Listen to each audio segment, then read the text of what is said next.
friend Nativo is here to teach us some easy ways that we can train our dogs.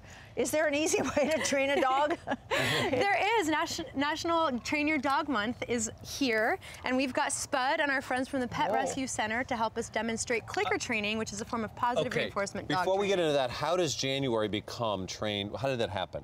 Well, it became National Train Your Dog Month because so many people have adopted pets over the holidays. Right. We've welcomed our new furry friends into our homes, and we want to keep pets with their families. We don't want people surrendering their dogs to the shelters for really simple things. Are you getting excited? Yeah. Sit. He's waiting. Yes, good He's like, boy. I know that clicker He's anyway. excited. So we want to keep our pets in homes. We don't want people to surrender their dogs for really simple reasons. So we're talking about why dog training is so important to keep that bond with your pet. What is clicker training? Yeah.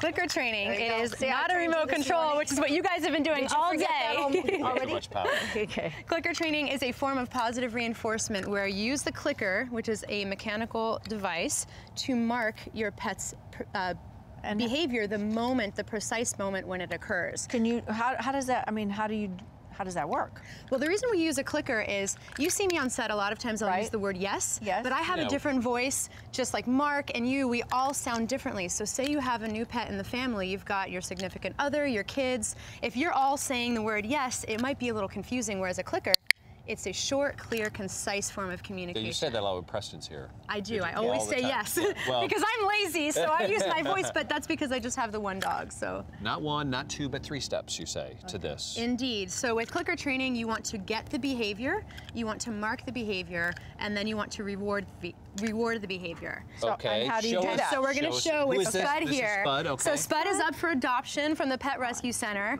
Hey, Spud, sit. Okay. Yes. Oh, you caught it. Wow, that was magical. So you see, I clicked the moment that he sits. He missed it though. He can't find Miss it. Spud, down. See, he hasn't gotten down. As soon as he lays all the way, Spud, down. Okay, I'm gonna give it to him, as that was close. So he associates the clicking sound with the reward. He associates the click with a treat because every time I click, a reward is going to come after. Okay. So let's try it one more time. Hey, Spud, sit.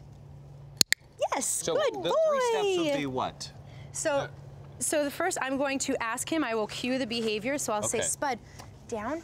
That's one. Yes, and then I click, and then I treat. The reward. The reward. And so you can use food as a reward because it's really easy and most pets are going to respond to it.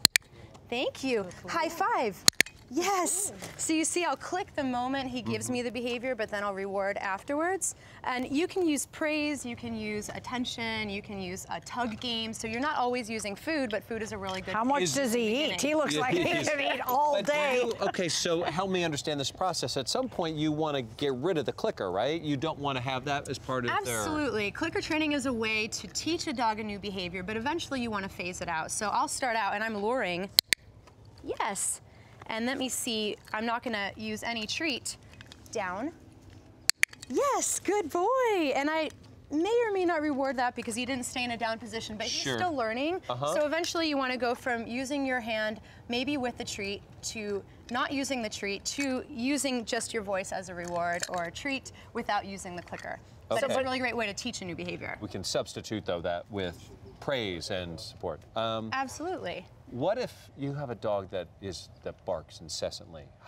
Can you work with a clicker on that? You can. You can actually use a clicker to teach a dog to bark on command, and then you teach them that the word quiet is the absence of the bark. So with clicker training, you want to positively reinforce any of the behavior that you want. So the more that you ask a dog to stay quiet, I don't know, our friend here doesn't know speak. I could do it with Delilah later, but a dog who knows speak, once you have them stay quiet, you constantly reward the quiet, and then they're going to start offering whatever behavior you're clicking for.